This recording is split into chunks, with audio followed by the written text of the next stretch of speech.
most endangered predators out here. There's somewhere in the region, I think, of under 250 in South Africa. Ooh, you can hear it lapping.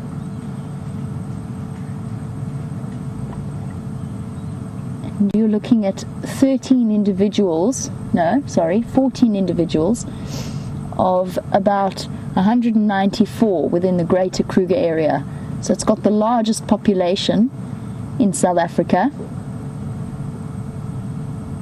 A predator that has been persecuted by mankind for the last 100 years or more, and is only just on the cusp of a recovering population. Just bear with me one more moment. I'll hop on the Game Drive channel. Our stations, it looks as though these wild dogs have gone static. In the Skova here, there's a 2-track that leads down into it, and there's a bit of a mud wallow pan that they're drinking from.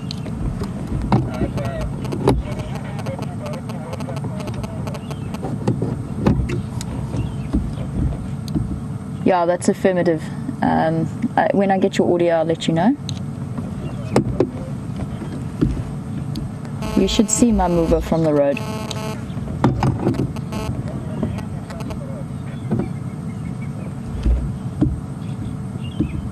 Oh, that's affirmative. If you come along from Safari Dam and you just drive west along that Skova, along the road that runs parallel to the Skova, you'll see me from the road.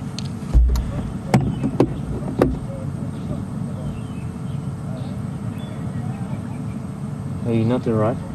Oh, there's a hyena coming through, or there's a hyena on the right. I don't think the wild dogs have spotted it yet.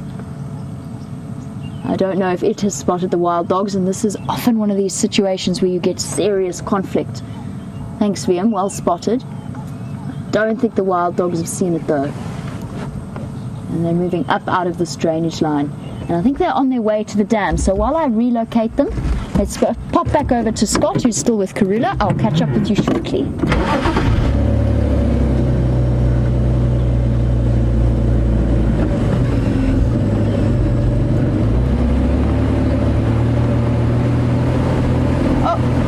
Scott seems to have disappeared on Rusty. That's okay, he'll be up and running soon. We'll catch up with the wild dogs. You can stay with me as we do.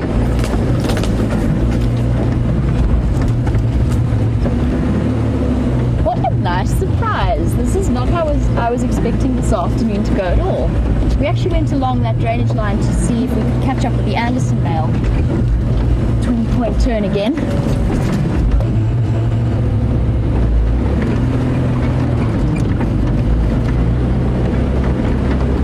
Dash mobile again towards Safari Dam.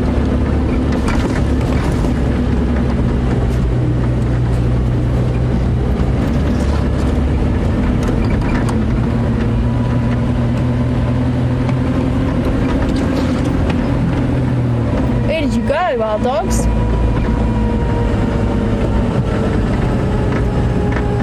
Okay, well, we find them again. Let's pop over to Scott, who's reappeared, and Karula is on the move. Possible to guest 16 youngsters. Well, it was literally in the last 10 seconds that Karula decided to get up and active. And isn't our timing so fortunate? And well done to you and Jamie for finding the wild dogs. What a pleasant surprise. And it seems like we're having a very fortunate afternoon here on Safari Live, ping-ponging between two apex predators.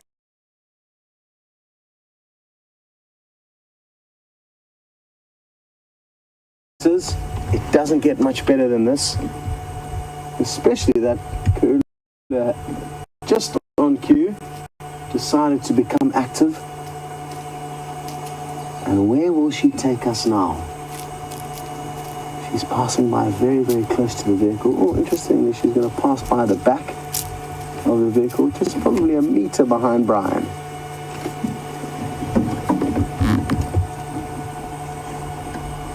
Oh, Karula. This is a very tricky area she's kind of aiming to head down into now. There's quite a lot of riverbed and thick vegetation here, we should be able to keep up with her. She's still very close by. She's just out of Brian's kind of arch of movement. So I'm just going to let her continue moving, and we can just reposition ever so slightly over here.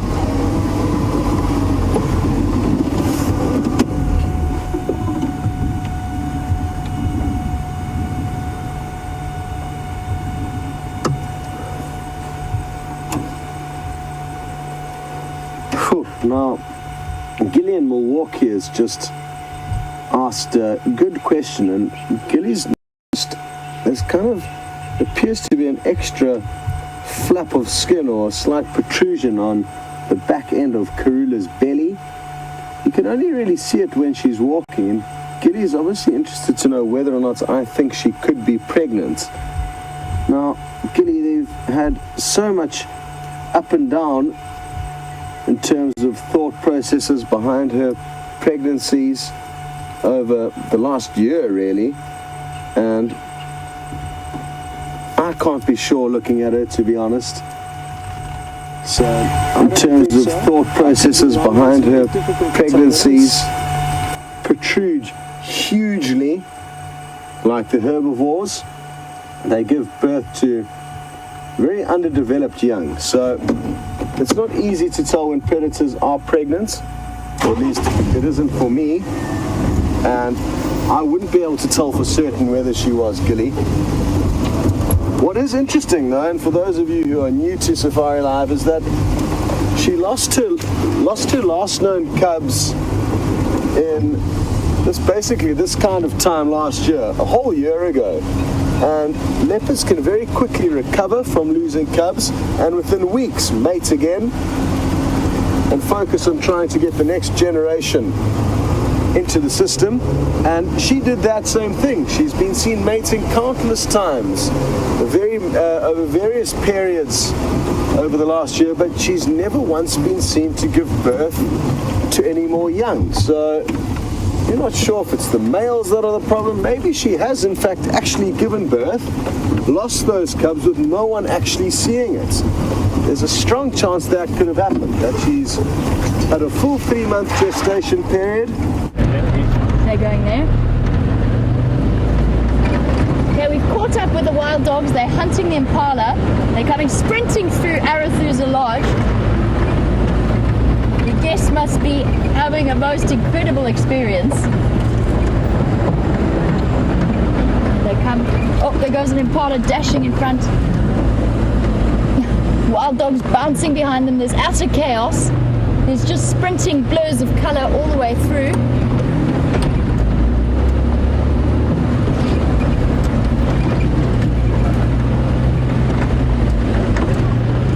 And that's what I was talking about this well-oiled, almost liquid machine that they are when they start to hunt.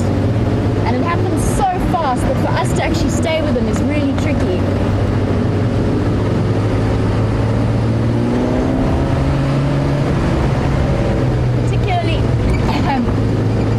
Whilst eating dust. They're sprinting through. You can get an idea of how fast that we're actually going because you watch the bushes flash by and they're shooting past ahead of us.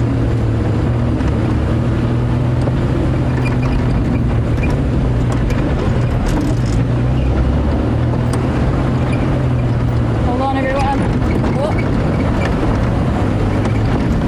Doing a marvelous job of actually keeping the camera on the back as well as himself.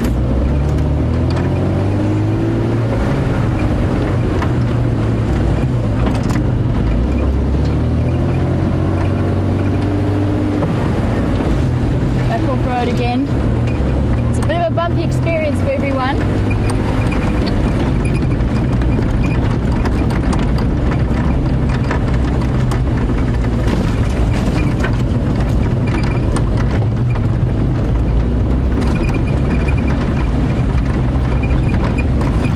They managed to catch one. They haven't come out of this thick thicket yet, so I think that they well might have.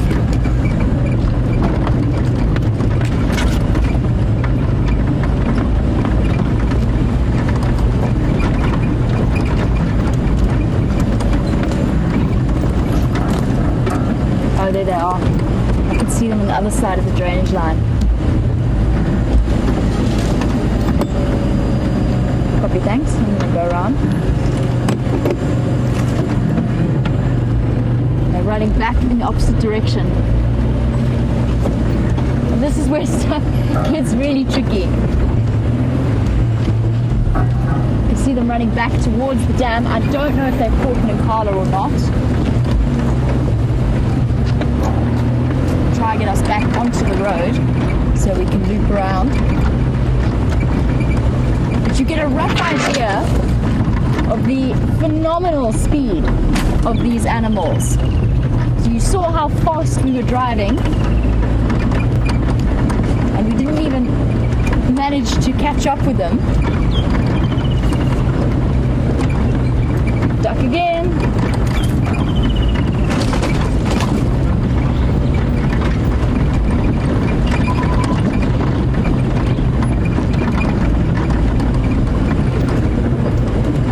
Up with them around the other side of the drainage line, but just so that I can focus on talking to one of the other guides as well as spotting where they are. I'm going to send you back across to Scott, but I'll catch up with you very shortly.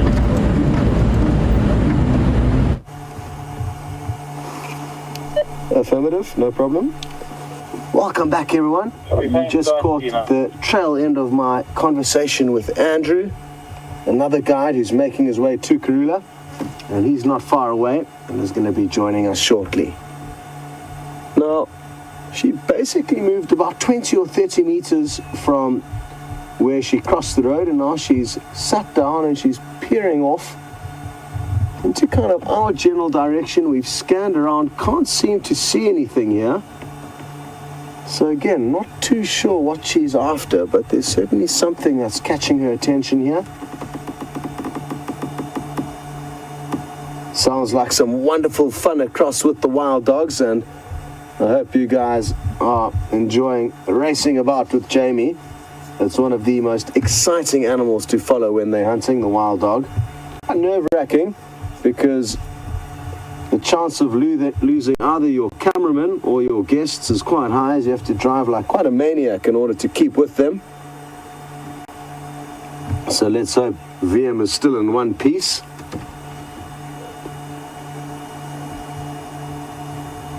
You can see she's panting quite heavily, even though she's been stationary for quite some time, and that's testament to how warm and humid it is this afternoon.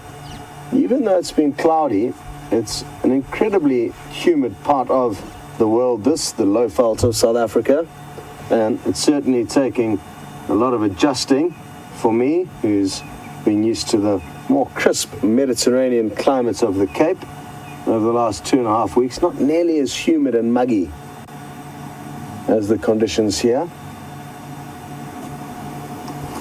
Come on, Karula, I think the coast is clear. You've stopped and scanned, there's nothing ahead, so keep on moving. And let's try and find you a meal.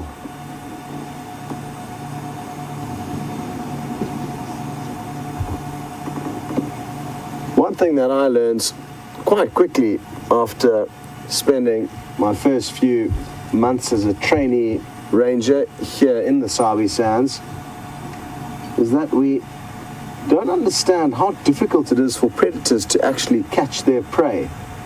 And as stealthy as she is, as incredibly well camouflaged as she is, she's got incredible speed, she's got all the tools at her disposal. But so do her prey, and her prey are incredibly quick and fast and easy to and very capable of detecting her. So it's not something that's easy to witness, predators making a kill, and it's not actually an easy thing to happen full stop for the predators. And we must remember that the odds are stacked hugely in the prey's favor. And that's why she'll take so much time, like she has now, to stop, listen, really do as much calculating as she can before blundering opportunities. She doesn't know when it'll be until she can find her next possible meal. So we must remember that. And I kind of cheekily urged her on there, where in fact she knows exactly what to do. She's a very capable hunter. And if anything, we just need to practice our patience and simply be happy by the fact that we are in her midst and being allowed such great insight into her life this afternoon.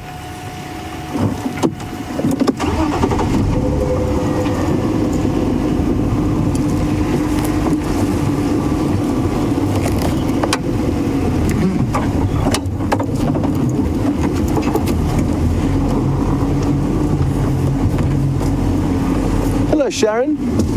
And you are correct. You are interested to know if Karula lost a cub earlier this year, and it was on the 31st of December. I'm reminded kindly by Kirsty in the final control room.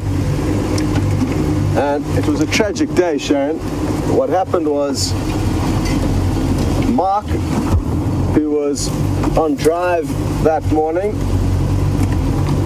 got alerted to the fact that Karula had been seen, and there were 3 vehicles following Karula, which is the kind of normal protocol. And all of a sudden, this tiny little cub came out. Miniature. It was the first time anyone had ever laid eyes on it. And within a minute or so, hyena were in on the scene, and they managed to catch and kill that cub. She valiantly tried to defend the cub against the hyena and jumped down from a small fallen down marula tree, but to no avail. And that was the last time that we know for certain that she actually gave birth, but I've got a feeling that she may have given birth in the interim, just simply without us being in the right place to see it or know about it. And even though she's been an incredibly successful mother, leopards have got an incredibly difficult job raising cubs, and it's very often other leopards that will actually kill the cubs, not necessarily hyena, not necessarily lion, but male leopards that did not father cubs will also kill them. So she may have been unlucky now, despite her very, very fortunate history with raising cubs, unlike her daughter Shadow, who's been incredibly unlucky and has yet to raise 1 cub to adulthood. That little structure behind you is the pump house that pumps water to our house, as well as the little water hole in front of Juma. So that's what that is.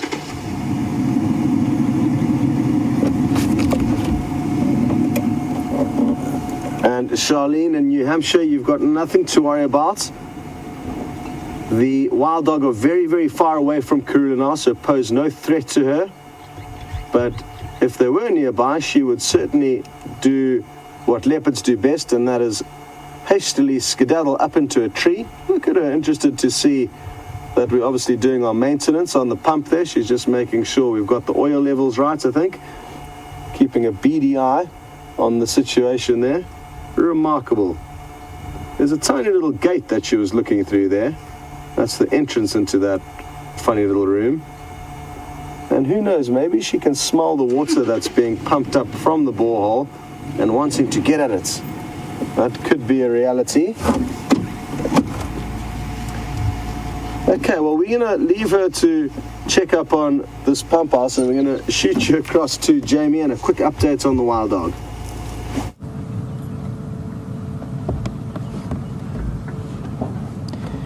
And phew, some very exhausted puppies, having sprinted after those impala. They haven't been successful. They missed out. Somehow those impala got very, very lucky and managed to escape them. And the whole pack has collapsed on the side of the road here, panting to try and cool down. A very hectic chase, but have you noticed how the pups are more and more involved in the hunts themselves? So a couple of months ago, a couple of weeks ago actually, when we sat with them when the adults shot off after the Inyala, we saw how the pups, this was, I'm talking about the Sands Pack sighting now, but the same applies because the pups are about the same age. The pups just sat down and waited for the calls of their parents to follow on. Now they seem to be keeping up much better with the adults.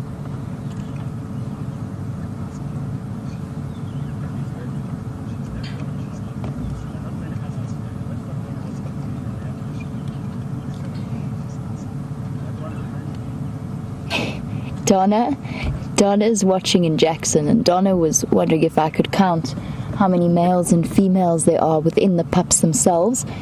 First of all, Donna, I can only count 10 pups. Wait, there's one male, there's one female. One male, one female. 2 males, 3 males, 4 males, 5 males, 6 males, 7 males, 8 males. 8 males and 2 females that I just counted, Donna, just by sheer luck as that pack ran past. We got really lucky there, Donna, because I was about to say that it's almost impossible to do. 9 males is the last pup. I'm missing an adult somewhere, but it could well be lying in the shade. I've only counted 13 individuals with this particular wild dog pack.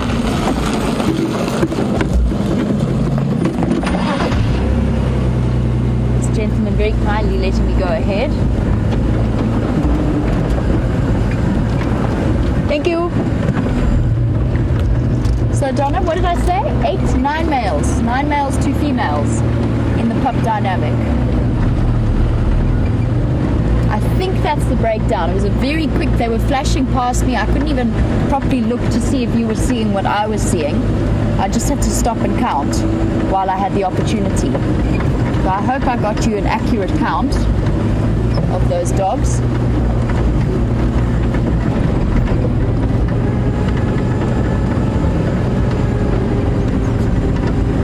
On the hunt again. They obviously haven't eaten this afternoon, and after a brief rest,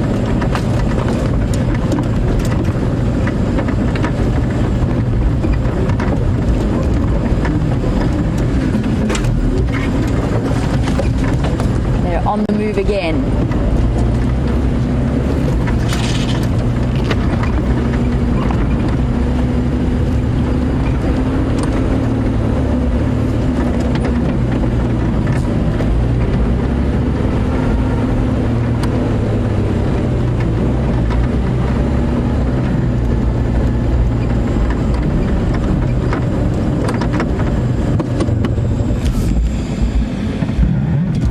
You said, wow, they've had 2 missed kills today, and that's quite rare. And yes, we know that, oh, look at that one's beautiful patterns, the one at the back. All that white. Stunning. So it's a good point. Generally, wild dogs have close to an 80% success rate in terms of their kills. And we've watched them miss out twice, which is fairly unusual. And I think just got unlucky at this particular point, but I wouldn't be surprised if they get lucky in the next hour or so while there's still some daylight. They're running out of daylight though. They're going to have to, that's why they're moving once again, almost constantly. The impala have just vanished. They have scattered, and I'm sure there's some very, very relieved animals wandering around the bush at the moment between the steenbok and those impala.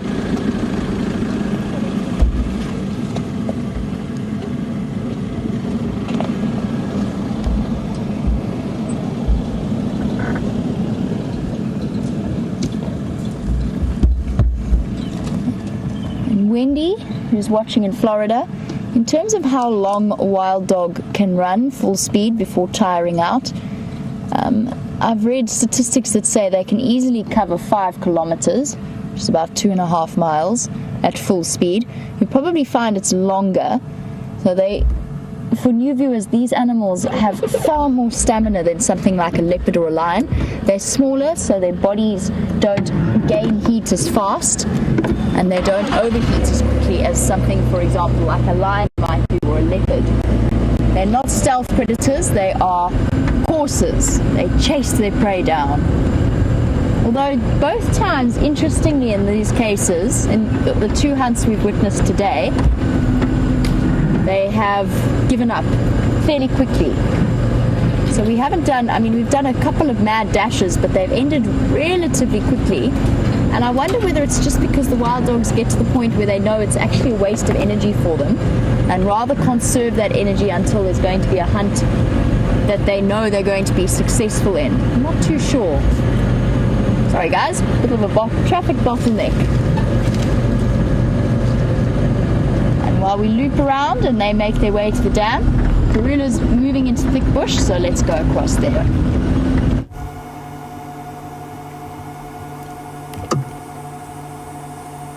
Well, good timing. You just got a glimpse of Karula disappearing down into a riverbed. Fear not, we are going to attempt to stay with her, but it is going to be tricky going. Quite a thick area she's moved down into, but we'll do our best to try. Let's just give it a moment or two. She's been zigzagging a lot this afternoon, east, west, north, south, and that obviously makes it a little bit more tricky for us to try and work out where she's moving, but or at least position ourselves in the correct spot. Waiting for her becomes a little bit tricky. Forecasting her movements is never easy, especially when she's in a mood like this. But I think this little trajectory that we are on now is going to get us into a decent spot to see her again. Keep track of her as she looks for a meal.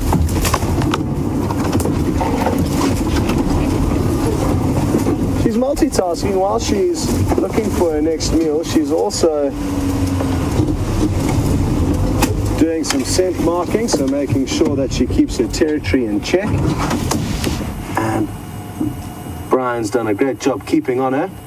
Even though you may have not been able to see her, he has been able to spot her as she moves through this thick vegetation. And look at how incredible that camouflage is. Unbelievable.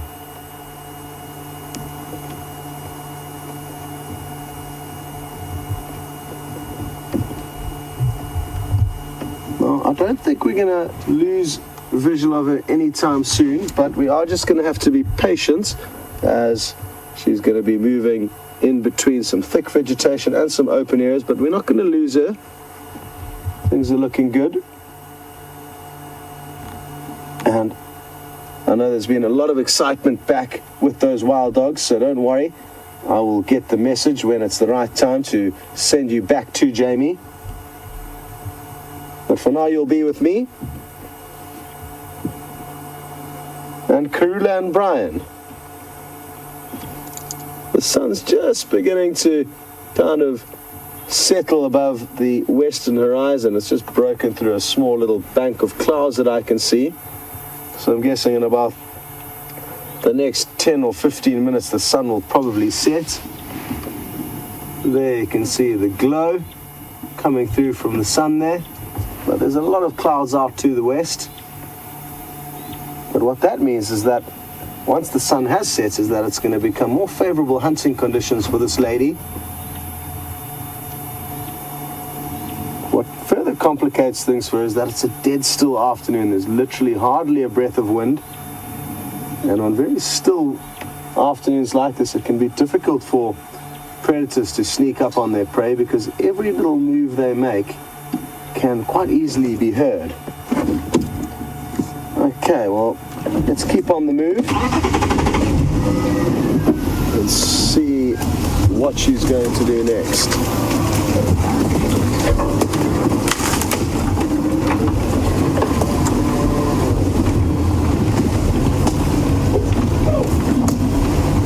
Well, good afternoon to Gem B, and thank you so much for the info you've just sent through, indicating that this same leopard many years ago spent a lot of time with her first two litters at that very same pump house where we've seen her sniffing about now. Maybe she was reminiscing for old days, and I really am desperate to get some leopard cub viewing, as I'm sure a lot of you are. We are long overdue leopard cubs.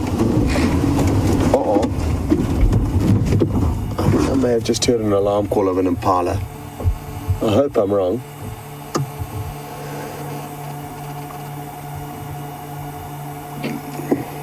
But you can see how she stopped immediately, and I thought I heard the nasal snort of an impala, but can't be certain just yet, but it stopped her in her tracks. And without the elements of surprise, she will have very little or basically no hope of catching her prey. the same goes for most of the predators. I think cheetah and wild dog are possibly two animals that does not apply to. Cheetah because they are incredibly fast, the fastest mammal on the planet. So even once their prey has detected them, there's still a chance that they can chase them down over fairly long distances, much longer distances than a lion or leopard would chase, into the hundreds of meters, whereas a leopard and a lion will usually only chase 10 to 15 to 20 meters as a general rule. It's a short burst of speed, an ambush attack, whereas wild dog and cheetah can chase for slightly longer, wild dog considerably longer. They can chase for many minutes or miles until their prey tires and eventually collapses.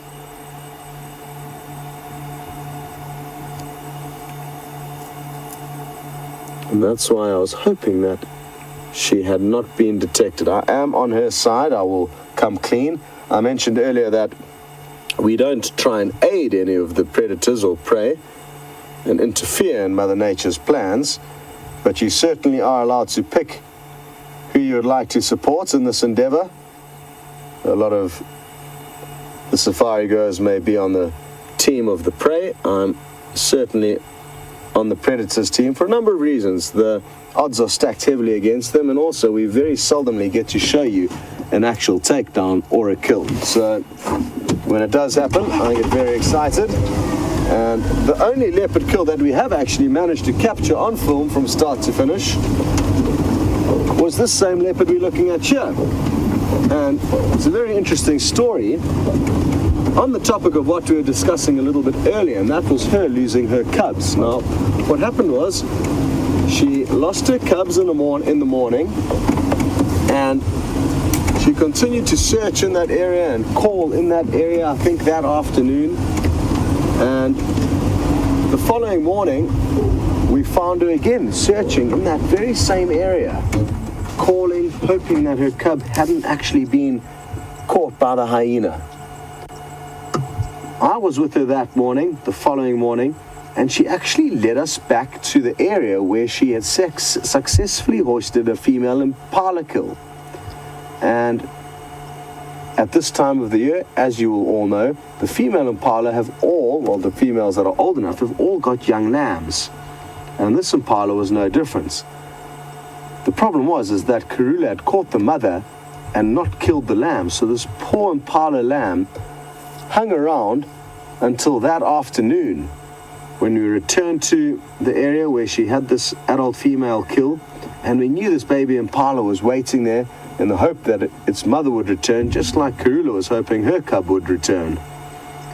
And Karula was sleeping away under a bush when all of a sudden this baby impala had one last plea, one last cry, trying to call its mother. And this got Karula's attention, and she shortly made very short work of pouncing on that baby impala and essentially putting it out of its misery. It would have starved to death had Karula not caught it. But isn't it fascinating how within 24 hours this leopard had lost her cubs, and obviously, or her last remaining cub of a litter, and obviously we were hugely sorry for her.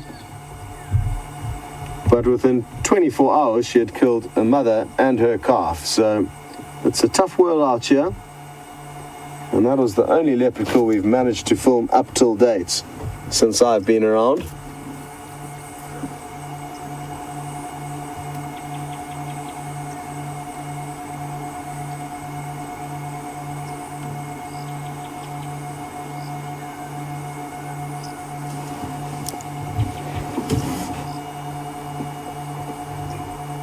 Okie in Oklahoma would like to know if I've ever seen a leopard carrying its cubs up into the trees.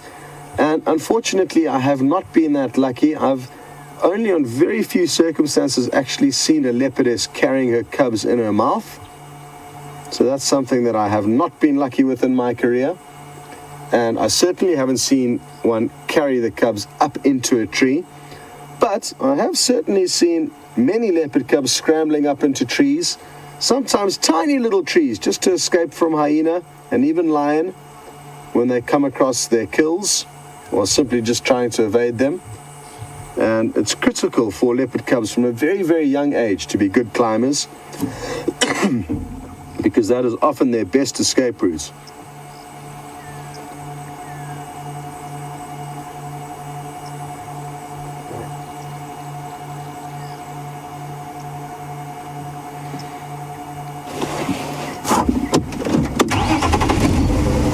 So, the wild dogs have pulled a little bit of a disappearing act, and Jamie is desperately trying to track them down again. So, that's what's happening across in Arathusa.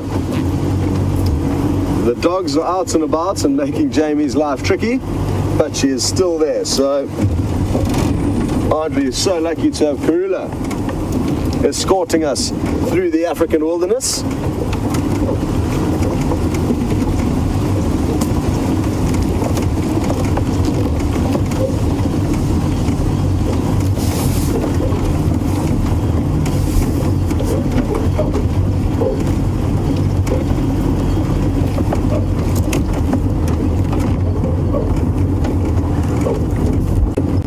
To Remain in San Diego, and sadly Remain, no, I haven't heard any updates on the Anderson male, and not too sure what he's up to or where he's hiding at the moment. And for those of you who don't know the Anderson male, he's a massive male leopard who we've only seen on a handful of occasions, and he does sound to be heading closer towards Djuma as a general rule from the south and from the west, rather not towards Djuma, towards Arathusa, so closer towards an area where we can see him. But for now he's got Tingana, another big male leopard, keeping him at bay. So no other news on that big male, and if we get any inkling of the chance of being able to find him for you, we will certainly race across there, so do not worry about that. It's kind of a little bit of a quest between all of us here to try and get some more game time in with him. I think I'm winning at this stage. I think Brent may have had one brief sighting with him, but so far I've been the one that's been lucky enough to see Anderson only on 2 occasions. Oh, is it time for some grooming, it appears? Yep. It's not easy to keep looking this good. I understand, Karula, and you just take your time now to make sure everything's in order there.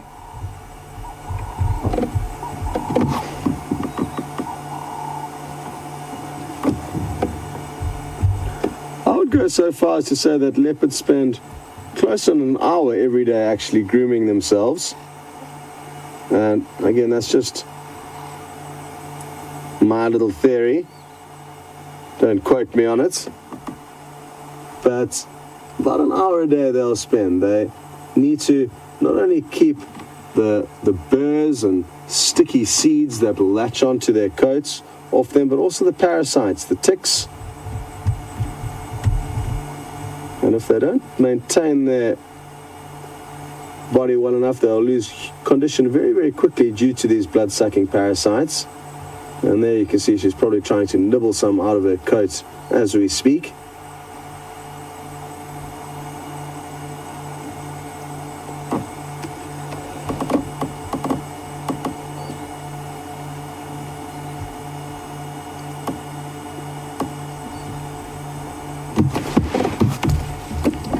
And another question from Remain. Remain's interested to know what I think is the reason for the kind of greyish colour on the back of the legs of leopards.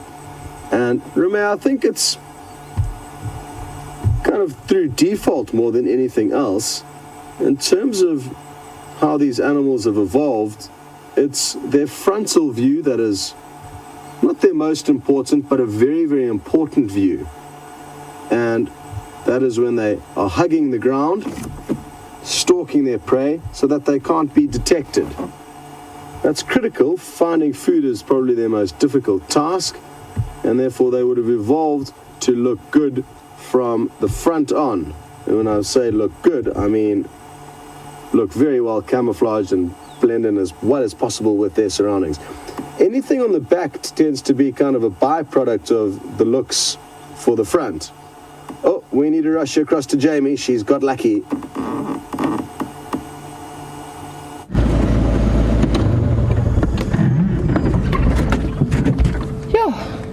They've killed something. This one's got an impala leg. That pup at the back has got an impala leg.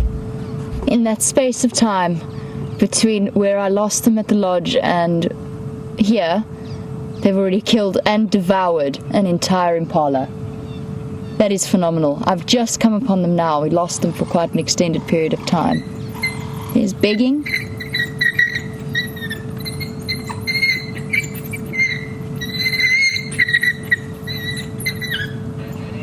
There you go.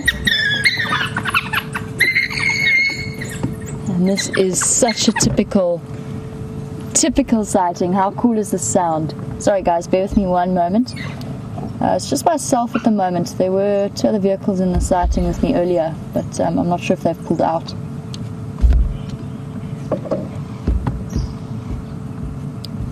They've just bummed a mala, but it's already finished in the time I lost them and found them again.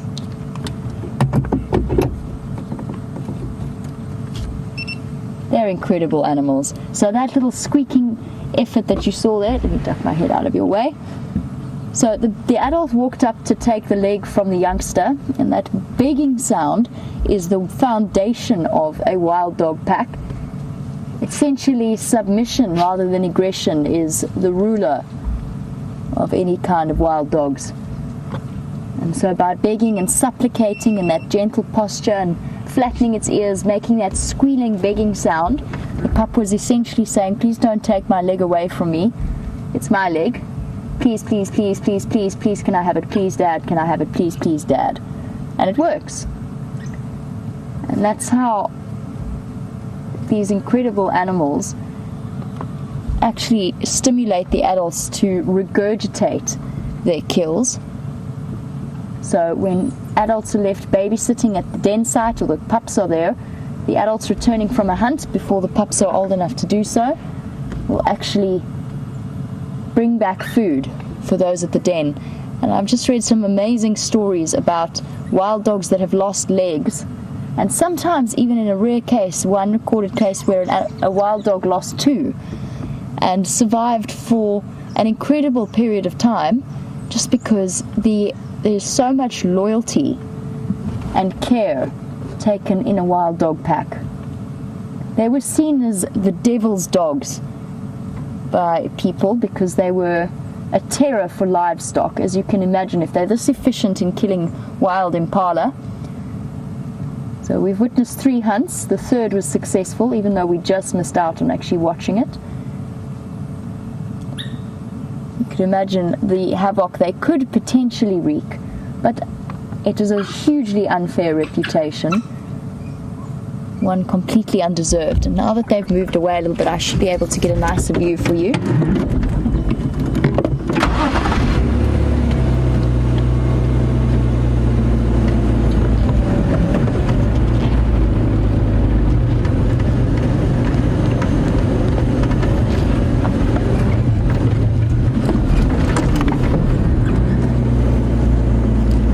Dense vegetation. We should be able to get a view of some of what's happening. Somebody's managed to get hold of a leg, munching away, and every now and again you can hear those squeaky beggy sounds coming from the rest of the pups that are scattered around us. And I told you that they are immensely effective predators. Earlier there was a very brief moment when a hyena walked past. Darlene, you were wondering what kind of natural enemies a wild dog pack might have. Darlene's watching in New Hampshire. Well, the answer to that is they're in the top 5 predator hierarchy, and they sort of compete for the 2nd or 3rd spot with spotted hyenas, and it just depends how many hyena are present at the time versus how many wild dogs. Lions are their biggest threat, and lions will go out of their way to kill them.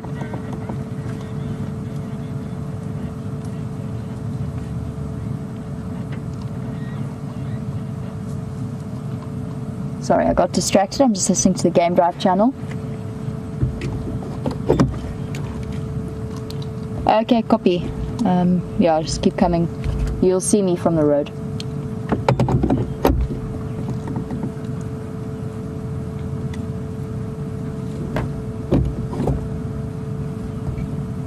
So sorry, I was in the middle of answering Darlene's question, and then I got some request through from the Game Drive channel to just guide the rest of the safari guides into the sighting. So yes, lions are the biggest threat, and they're the particularly big threat for babysitting females or babysitters at the den, because they tend to be restricted in their movement. But also, we've seen the wild way that wild dogs course through the bush, and quite often, surprisingly often, they actually come straight across a sleeping pride of lions. And if they're not out of the way as quickly as possible, it will result in the inevitable death of that wild dog. Oh, sweet. Squeak, squeak, squeak. Please don't take my leg away. They're just like puppies sometimes.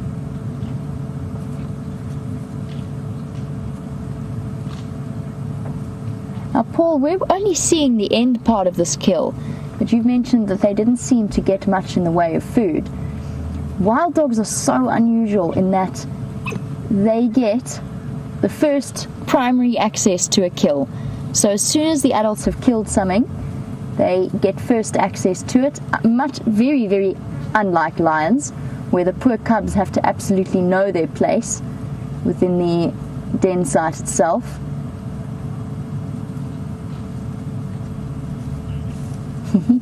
Enjoying that little leg, but they're ravenous creatures, so they're still scrapping over the spoils. And even once the adults have eaten and the pups have eaten the majority of the kill, if they go up to one of the adults and they beg sufficiently effectively, the adults might actually even regurgitate the part of the kill that they ate. It's incredible to think of. Sorry guys, I just need to get on the Game Drive channel again. Oh look, it's got the head.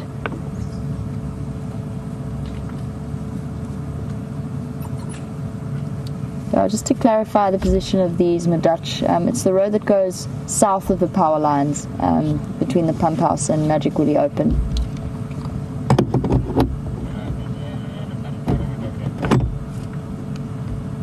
Yeah, that's affirmative, sorry. I'm never quite sure what this road's called.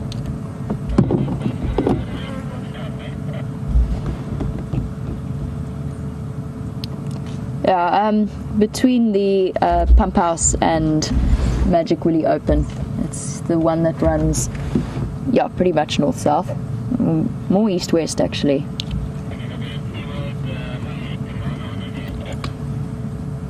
That's affirmative, almost in the same position. Look at that head. Looks like a female impala. And that also might explain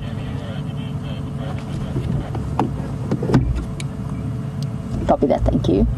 That might explain why the pups and the rest of them are nibbling over scraps, is the fact that it looks like a baby impala, so there won't have been much meat. Oh no, actually looking at it now, that head is quite large. Little bit of play behavior happening. Those pups are starting to reach the point of sexual maturity. They go into their first estrus cycle and they mature fairly young, although they won't breed for quite an extended period after that.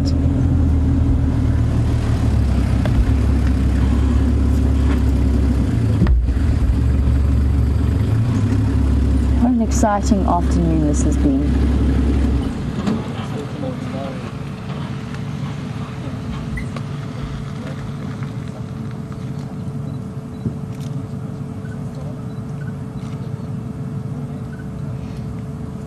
And that is what makes this pack quite so voracious.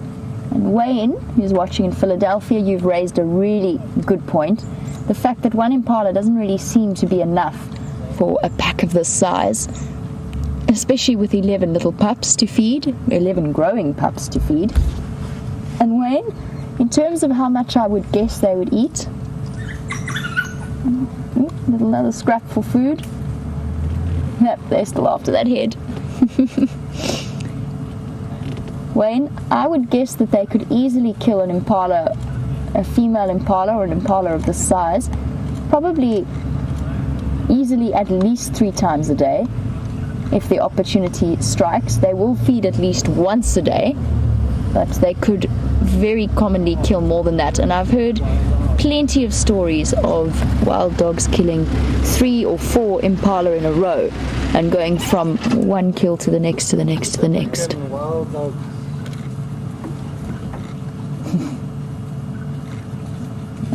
Clutching onto his prize, managed to do very well to keep that away from the rest of the ravenous siblings. And you can see how unique each one's spot patterns are. That one with all of that white is a particularly attractive individual, being caught in a game of tug of war. Ouch.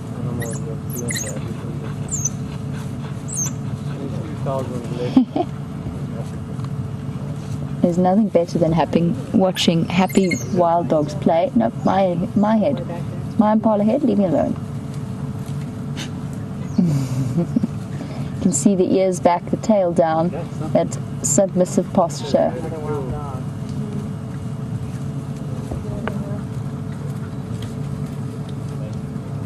Hey Monique. Monique's just jumped onto the safari on her way now that she's back from work.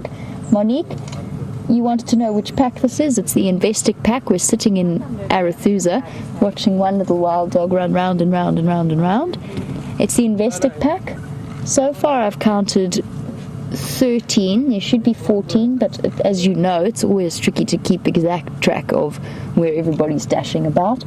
And we got so lucky with them.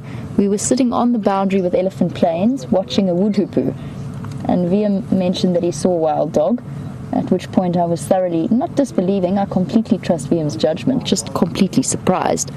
And they very kindly, very conveniently trotted across onto Arathusa, and the rest, as they say, is history. There was a very brief chase of a steenbok, then there was another brief chase of impala, and I lost them in the space of time that it's taken them to catch and kill and devour this impala. That was the space of probably less than 10 minutes. You can see how hot and tired they are, and this poor little one, all it wants to do is devour the impala head, and just every time it sits down somebody comes to try and steal it.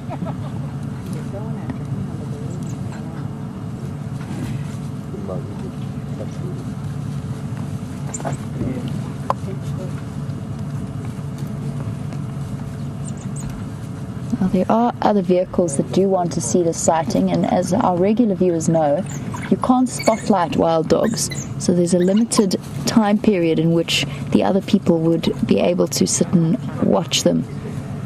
So I'm just double checking on my Game Drive channel to see if anyone else is going to come through into the sighting. Just bear with me one moment.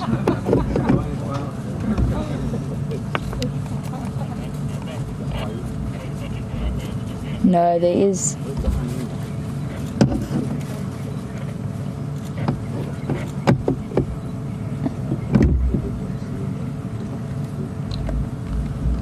Our stations, I'm going to be pulling out of this sighting in the next few minutes. Guys, we do have to make space for other vehicles. We've been so lucky to spend this afternoon as we have. But as I said, there are other vehicles waiting to see them, and they've got limited light left this evening before they'll have to leave this particular sighting. Oh, shame. Desperate begging squeaks. We've got another 2 minutes with the wild dog, and then I'm going to pull out of the sighting and give another vehicle a chance. We'll enjoy the last few moments of being able to watch them. And bear in mind, of course, that it is darker than we realize because the camera is able to provide a little bit of ambient light or something. I'm not quite sure how that works. We'll go with that.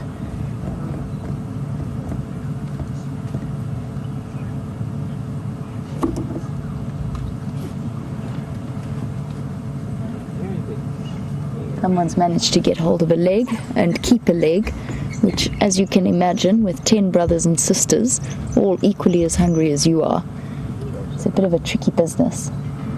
And that's what all of those little squeaking sounds are about. And chattering away there. Bopped it on the nose. I love watching them. They're incredible to see.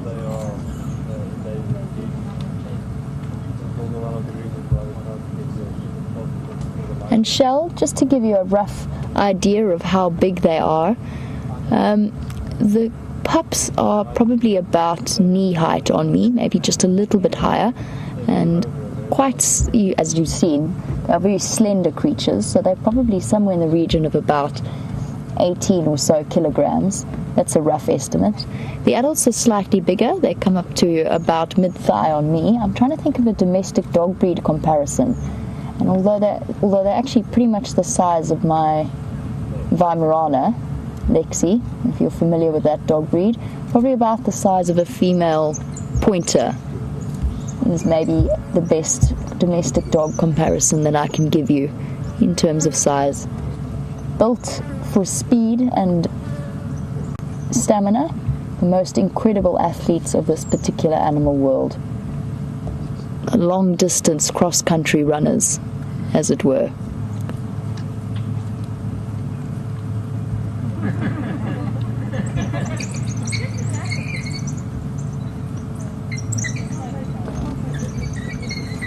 And Jeffrey, just a quick answer, not much interbreeding happens between siblings. It's one of the reasons why wild dogs have evolved the alpha system.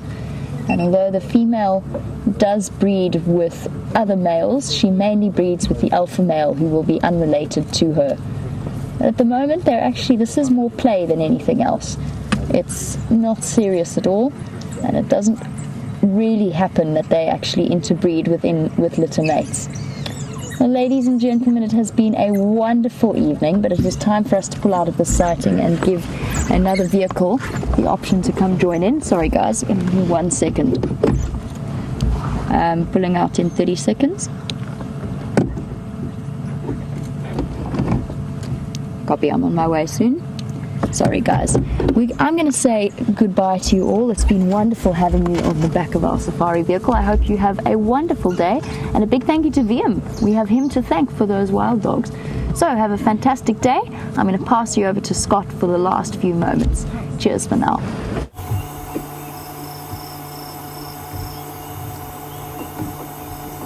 Well, it's been some serious action across with you guys, it sounds like, and I'm really looking forward to hearing a bit more about that from Jamie when she gets back to camp. Karula hasn't moved at all since you left us, and she continued to groom herself for about another 5 or 10 minutes and has been pretty much sleeping until now. At one moment she pricked up her ears and head and looked off to the west, but sadly it didn't lead to anything else, and it looks like she's deep into dream world there. Well, what an afternoon it's been, and certainly a very, very easy start for me to get back into the swing of things.